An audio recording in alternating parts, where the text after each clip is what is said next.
Gawin nyo ito mga lodi sa inyong mga account para madagdagan at dumami ang views ng inyong mga ina-upload sa inyong mga Facebook.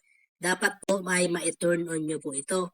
Pag ito po ay naka-turn on, yung mga pinopost nyo po, story, post, reels, sa inyong account na Facebook or page, po siya, masishare po sa inyong Instagram account. Ngayon, kung wala po kayong Instagram account, pwede po kayo mag-create, and then i-link nyo po yun, meron po tayong separate tutorial dyan mga ludis. So kung meron na po kayo, gawin nyo po ito, napakalaga ito. Malaki po ang naitutulong nito para tumaas po ang views ng inyong mga pinopost sa inyong mga account, okay? So ganito lang gawin nyo Lodis para ma-turn on nyo po yan. I-open mo lang po ang iyong Facebook application. Dapat po nakalagin po ang iyong account na gusto mo pong gawin yung setup na yon. So pagdating po dito, i-click mo po itong profile mo. And then, dito po sa iyong profile, hanapin mo itong tatlong slash na yan, guhit na yan, burger icon na yan. Click mo po. Ngayon, dito naman po, hanapin mo ang settings and privacy. Minsan po, nasa pinakababa yan na kailangan mo lang pong scroll. I-click mo po yan. And then, i-click mo naman po itong settings na yan. Pupunta ka po dito sa settings and privacy ng iyong account. Hanapin mo lang po ang See More in Account Center or Meta Account Center. Minsan po maliit lang yan. Minsan sa gitna, minsan nasa pinakababa. So, scroll mo na lang po, hanapin mo ang naka-highlights na See More in Account Center. And then, i-click mo po.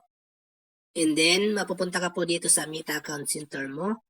So, dito po, hanapin mo at i-click mo itong Connected Experiences. Ayan.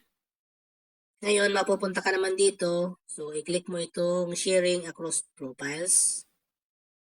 And then, dito po, makikita mo po dito kung may iba ka pang platform na pinag-sharean or mayroon ka pong nakalink na ibang platform sa inyong mga account. Ayan. So, kung wala pa po kung Instagram, hindi pa po lalabas yan. Kaya kailangan po i-add account mo po yan dyan. Ayan.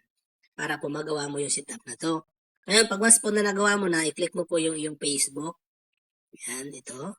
And then, nalabas po ito mga lodis. So, dito po, kailangan nyo po itong itagil on. Ayan, mga yan.